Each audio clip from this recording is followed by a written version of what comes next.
Continuação do capítulo 4 do livro de Todo o Coração, de Luciano Subirá. Você enxerga as suas faltas?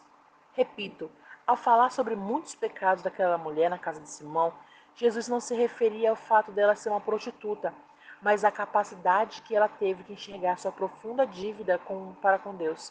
No momento em que Deus clareou seu entendimento a esse respeito, ele também me mostrou minha própria vida sobre outro ponto de vista. Deparei-me com a minha sujeira, fitei as minhas próprias misérias, distingui sentimentos, pensamentos, julgamentos, inclinações carnais, ainda em plena atividade dentro de mim, afrontando meu Pai Celestial. Percebi-me miserável, percebi-me o mais pecador de todos os homens. Talvez me tenha entendido um pouco do que Paulo quis dizer.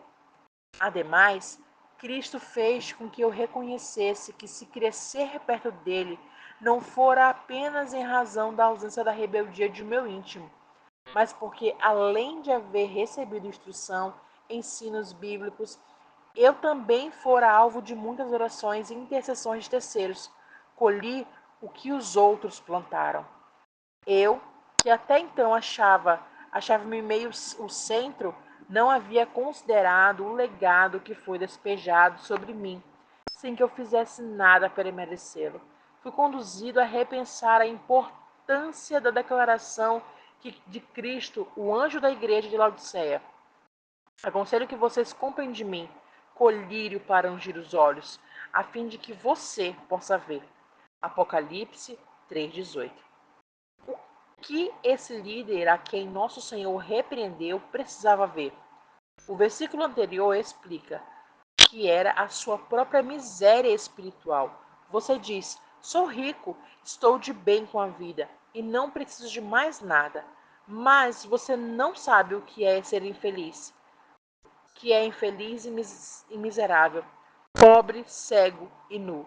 Apocalipse 3,17. É evidente que Jesus não falava da condição social, e sim da espiritual. Mas se os nossos olhos espirituais não se abrirem por intervenção divina, não chegaremos a dimensionar nossa própria miséria, e sem mensurar o tamanho da dívida, jamais estimaremos o tamanho correto do perdão divino que graciosamente recebemos. Aí então eu comecei a entender por que o diabo tenta transformar a pessoas religiosas em espiritualmente orgulhosas. Quando o nosso coração perde a sensibilidade e inclinação ao arrependimento, extravia-se também a habilidade de crescer em amor ao Senhor. Jesus mostrou que o natural é o homem ter grande dificuldade para perceber as grandes falhas. Porém, haja uma enorme facilidade em enxergar os erros dos outros.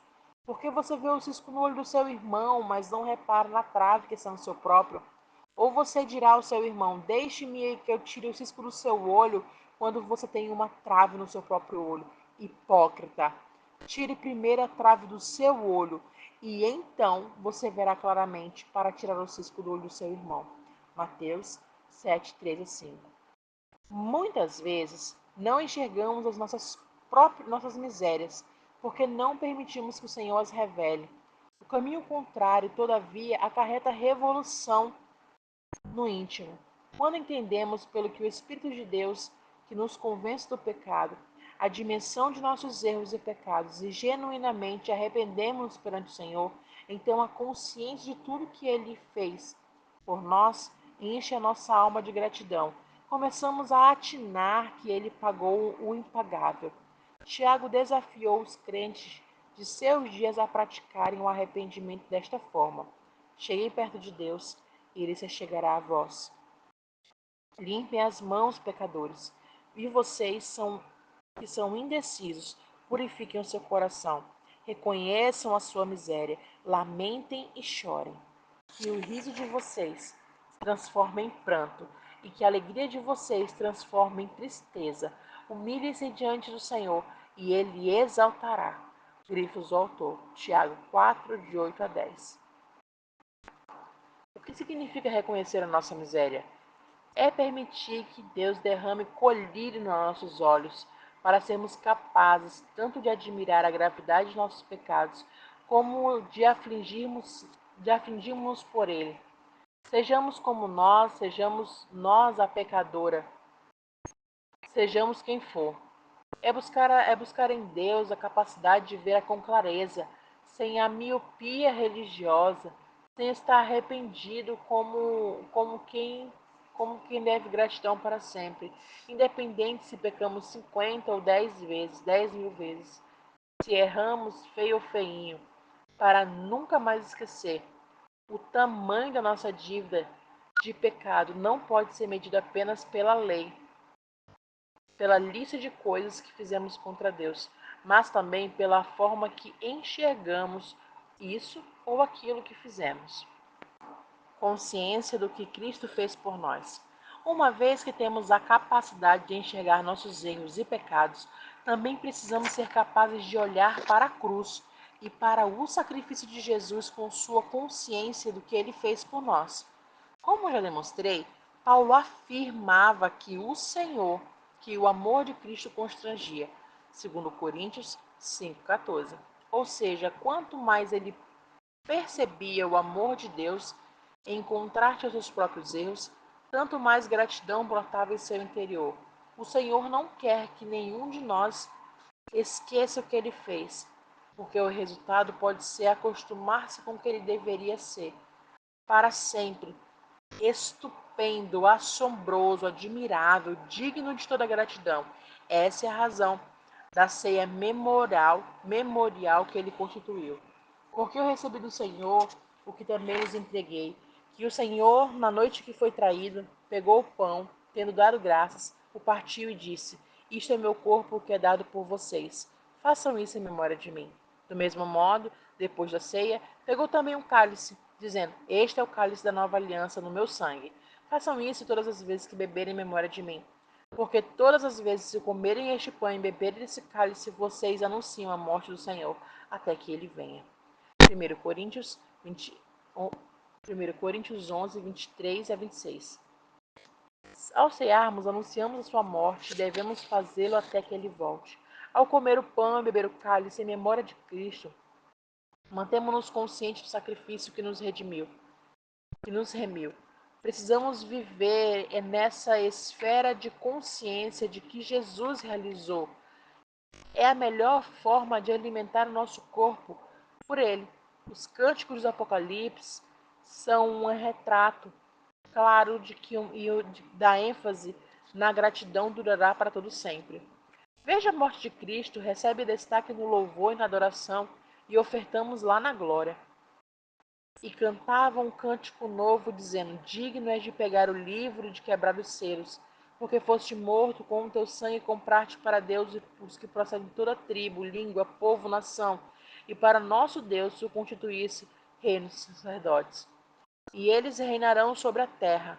Vi uma voz de muitos anjos ao redor do trono, dos seres viventes, dos anciãos, cujo número era de milhões e milhões, e milhares, proclamando a voz forte: Digno é o Cordeiro que foi morto de receber o poder, a riqueza e a sabedoria, a força, a honra e a glória.